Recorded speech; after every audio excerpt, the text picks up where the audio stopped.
Water.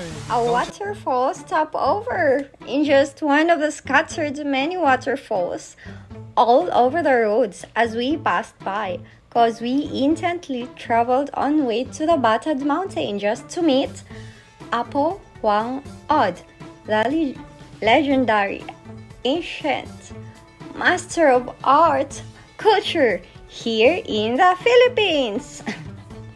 Yeah, she is well known as the last living master of our traditional art. And Kiko is a virgin. Yes! What? Came from the mountains, the waterfall. The The waterfalls came from the mountains.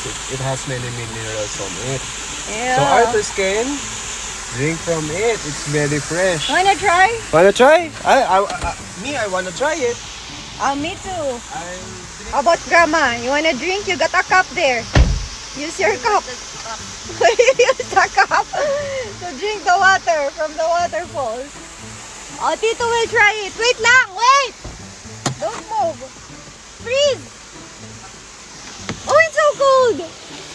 Oh, it's running water. Oh, it's wet ha, down there.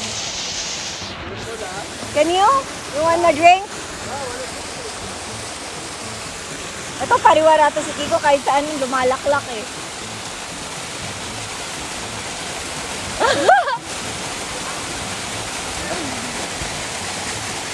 It's so cold.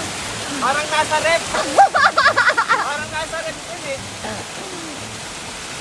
Pwede umihi. Dati. Halika, pakita mo. Tingnan mo gaano ka fresh water.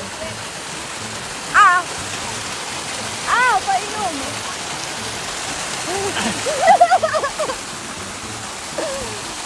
Gago, makati sa dila ah. Oh, mama, may baso pa yung nanay ko. Ma! Dito ka. Nagbaso pa. Nanay ko nagbaso pa talaga. Asa yung baso mo, ma? Careful, Artus, ha? Sasalok yung nanay ko. Okay lang nga, sa akin na siya. Sige na, go straight. Andito. Akala ko kuha ka water. Hindi, tumatalsik eh. Nababasa ako. Dito ka, sumalok ko. Nababasa nga ako. Dito ka nga, sumalok sa gitna.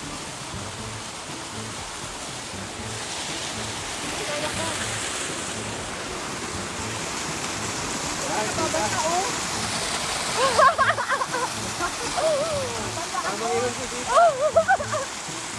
Ang sarap maligo siguro dito pag summer. Ang lamig yan, sigurado. Wow! Oh, ha? Oh, ha? Wow! Yes, from the mountain. Lamig! Ako, no, inom pa. Tinikman ko sa kamay ni Kiko. Okay. Fresh yan, sobrang fresh. Pwede na ba ako dito maligo? Ibo ka na?